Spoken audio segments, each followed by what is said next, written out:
आज आपको एक ऐसे प्रकरण की जानकारी दे रहे हैं, शायद उससे आप अवगत भी होंगे।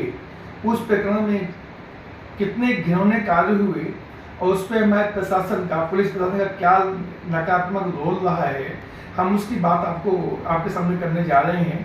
और इस पूरे प्रकरण को, जिसकी मैं जानकारी देने जा रहा हूँ, इस पूरे प्रकरण को मानवाधिकार सुरक्षा अन्वेषण की तरफ से राष्ट्रीय मानवाधिकार आयोग नई दिल्ली के अध्यक्ष महोदय को पूरी जानकारी से अवगत करा दिया गया है।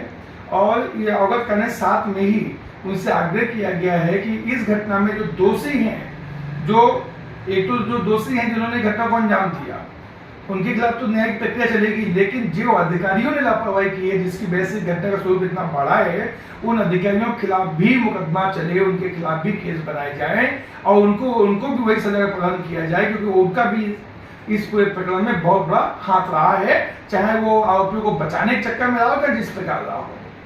ये घटना मैं आपको बताऊं, थाना मौलावा, जनपद उन्नाव, उत्तर प्रदेश की घटना है। इसमें जो है एक नाबालिग लड़की है, 13 साल की उम्र की लड़की है।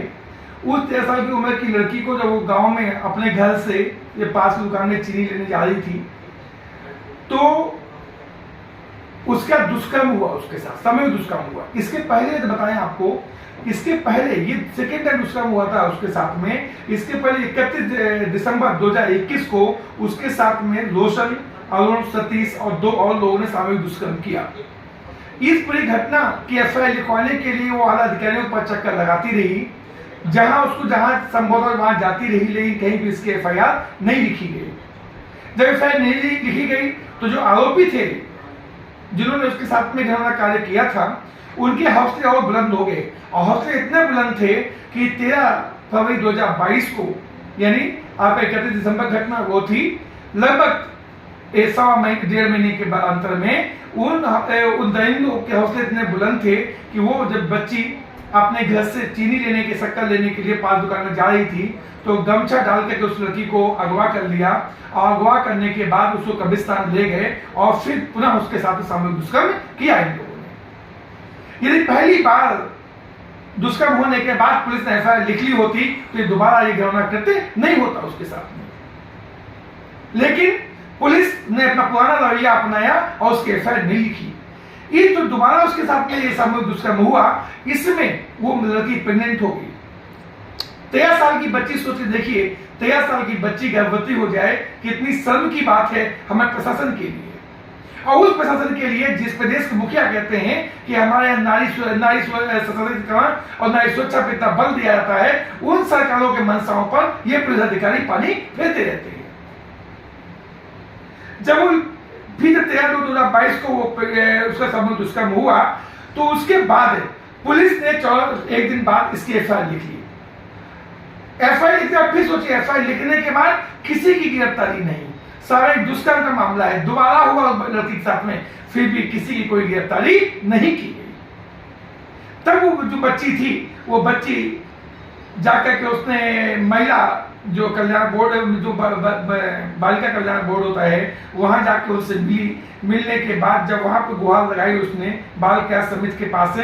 ये 3 माह की प्रेगनेंसी की बात बता रहा हूं मैं आपको। 3 माह जब प्रेगनेंसी हो गई उस लड़की की, उसके घटना के 3 महीने के बाद, तब जाके जब वहां के अध्यक्ष ने पुलिस को लेटर लिखा या बोला होगा, तब जाके पुलिस ने जो अध्यक्ष थी बाल कल्याण समिति की, उनके अध्यक्ष के बोलने के बाद या पत्र के बाद 15 दिन बाद पुलिस ने आरोपितों को जेल भेजा।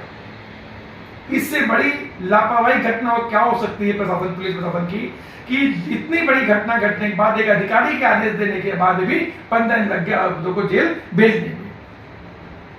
इसके बाद 24 सितंबर 2022 को उस किशोरी ने एक बेटे को जन्म दिया। जन्म देने के बाद उसके 1 माह जन्म देने के बाद वो बच्चे का लालन पालन करने लगी। अभी 1 माह पहले वो आरोपी जेल से छूट के आए, उनमें से 2 आरोपी साथ जेल से छूट के आए हैं, सतीश और अमन। ये जमानत पर रिहा होके आए, जमानत पे आए, वहां से छूट के ये लोग हैं। ये लोग सुलह का दबाव बनाने लगे उनको कि सुलह समझौता कर लो। जब इनके घर वालों ने सुलह समझौता नहीं किया, तब अभी इन लोगों ने क्या किया कि उसको जिंदा जलाने के मंशा से घर में घुसे और उसकी माँ को बेटी को मारा पीटा, और जो नवजात शिशु था 8 महीने का उसको आग में जलाने का प्रयास किया, और इस प्रयास में उन्होंने उसके घर के छप्पर में आग लगा दी। अब सोच के देखिए कितना प्रताड़ित वो परिवार हो रहा है, और ये आरोपियों के हौसले कितने बुलंद हैं। क्यों बुलंद हैं? सिर्फ पुलिस प्रशासन के लिए वो बुलंद हैं। और उससे भी हद की बात देखिए कि जब ये घटना घटी, आग लगाई गई, तो मरावा के जो थानाध्यक्ष थे उन्होंने अपने उच्च अधिकारियों को उनको भी गुमराह किया, और ये बोला आग शॉर्ट सर्किट से लगी इसमें है, और शॉर्ट सर्किट की वजह से ये घटना हुई है। सोच के देखिए आप, मतलब एक थाना अध्यक्ष कितना निर्दयी हो गया है, एक जनता का नौकर है, और जनता के नौकर होने के बावजूद कितना निर्दयी, या कहते हैं कि उसको कहीं ना कहीं अतिरिक्त लाभ, अच्छा अतिरिक्त लाभ मिला उसको है, जिसकी वजह से वो अपने अधिकारियों को गुमराह कर रहा है। वो आज वो माँ बेटी, तो उसकी माँ भी इसमें घायल होगी, जिला अस्पताल में भर्ती हैं। इसके पहले उसके पिता पर क्लोराइड से हमला किया गया, पिता भी उसी अस्पताल में भर्ती हैं। अब उन सबका वहां पर इलाज चल रहा है। अब सोचिए देखिए ये कितनी बीभत्स घटना है, और कितना पुलिस प्रशासन लापरवाह इसमें है कि इसकी लापरवाही पराकाष्ठा पार कर दी है। इतने घिनौने कृत्य को किस तरह से इन्होंने बढ़ावा दिया, किस तरह से अभी भी बढ़ावा दे रहे हैं। क्यों आप पुलिस प्रशासन नहीं लोगों ने जब इतनी बड़ी घटना का अंजाम दिया, जमात क्यों नहीं खारिज करवा दी है? ये पुलिस प्रशासन उन्नाव पुलिस से बहुत बड़ा धब्बा है, बहुत बड़ा प्रेशर लगाता है। इतनी बड़ी घटना को, इतनी संगीन मामले को इतना हल्के तरीके से लेना इनकी कार्यशैली प्रेशर लगाता है, और इनकी छवि धूमिल करता है।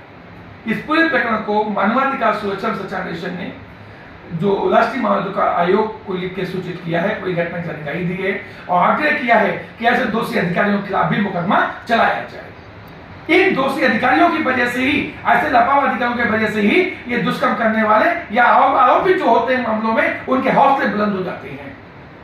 ये वर्दी पुलिस की पहनते हैं, लेकिन दलाली या आरोपियों भी करते हैं। तो ऐसे अधिकारियों को तत्काल बर्खास्त कर देना चाहिए, और बर्खास्त करके मेरे हिसाब से कुर्सी बैठने लायक नहीं है ये लोग। ये इनके बर्खास्तगी के लिए ही हमने राष्ट्रीय मानवाधिकार आयोग को पत्र लिखकर उनको भी घटना से अवगत कराया है।